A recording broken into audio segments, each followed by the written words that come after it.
आप देख रहे हैं just action Hindi news, Bharat का नंबर 1 न्यूज नेटवर्क। अपने आसपास की खबरों को देखने के लिए सब्सक्राइब करें जस्ट एक्शन लाइव। मेरे निकाले पत्थर से रामलला बने, मजदूरी तक नहीं मिली, अयोध्या जाना सपना। सांसद ने कहा था पीएम से मिलाएंगे, एयरपोर्ट बुलाकर मुकर गए।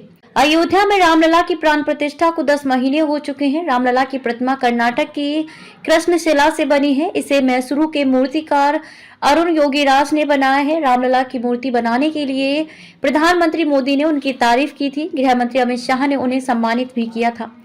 रामलला की प्रतिमा बनाने के लिए अरुण योगीराज की जितनी चर्चा हुई, उतनी ही गुमनामी में उस प्रतिमा के लिए पत्थर निकालने वाले श्रीनिवास नटराज हैं। उनका आरोप है कि उन्हें ना तो पहचान मिली, ना काम की मजदूरी। श्रीनिवास ने कहा कि वे अब तक अयोध्या नहीं गए हैं, उन्हें पहले तो प्राण प्रतिष्ठा में नहीं बुलाया गया।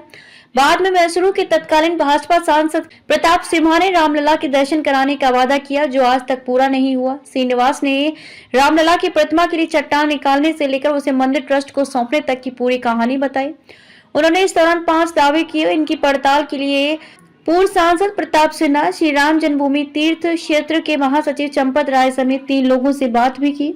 पूर्व सांसद प्रताप सिम्हा और चंपत राय ने कुछ सवालों के जवाब के बाद इस मुद्दे पर कुछ भी बोलने से इनकार कर दिया। पहला दावा, चेन्नई से फोन आया, नीला पत्थर ढूंढने को कहा गया था। श्रीनिवास HD कोटे से उस प्लॉट पर लेकर गए जहां उन्होंने चट्टान निकाली थी। ये मैसूरू से 22 किलोमीटर दूर गुज्जे गोदानापुरा में मेन रोड से करीब 500 मीटर अंदर है। खेत में घास फूस के बीच बड़े बड़े पत्थर पड़े थे। ये उसी कृष्णशिला के टुकड़े थे जिसके एक हिस्से पर अरुण योगीराज ने रामलला की प्रतिमा उकेरी थी।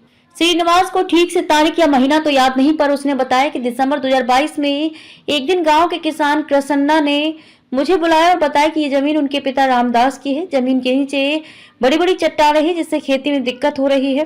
कृष्णन्ना ने चट्टानों को निकालकर जमीन समतल करने के लिए कहा था। श्रीनिवास ने कहा, कुछ दिनों बाद 27 जनवरी 2023 को मुझे सुरेंद्र विश्वकर्मा का फोन आया। सुरेंद्र 2 सदस्यीय उस पैनल के अध्यक्ष थे जिसे रामलला की प्रतिमा के लिए पत्थर तलाशने का काम सौंपा गया था। वो तब चेन्नई में थे। उन्होंने मुझसे कहा कि अयोध्या में राम विग्रह के लिए नीले रंग का पत्थर चाहिए। उन्होंने खासतौर पर SD कोटे में पत्थरों की तलाश करने को कहा था, क्योंकि यहाँ के पत्थर देवी देवताओं की मूर्तियां बनाने के लिए मशहूर हैं। आसपास के कई मंदिरों में इसी पत्थर की प्रतिमाएं स्थापित हैं। पड़ताल अयोध्या में हमारी टीम ने मंदिर ट्रस्ट के महासचिव चंपत राय ने बात की। उन्होंने बताया कि रामलला की प्रतिमा के लिए पत्थर चुनने से पहले मंदिर ट्रस्ट ने धर्माचार्यों से राय ली थी कि मूर्ति किस तरह की होनी चाहिए। धर्माचार्यों ने बताया कि रामलला नीले रंग के हैं, इसलिए उनकी मूर्ति नीले, काले या सफेद रंग के पत्थर से बनी चाहिए।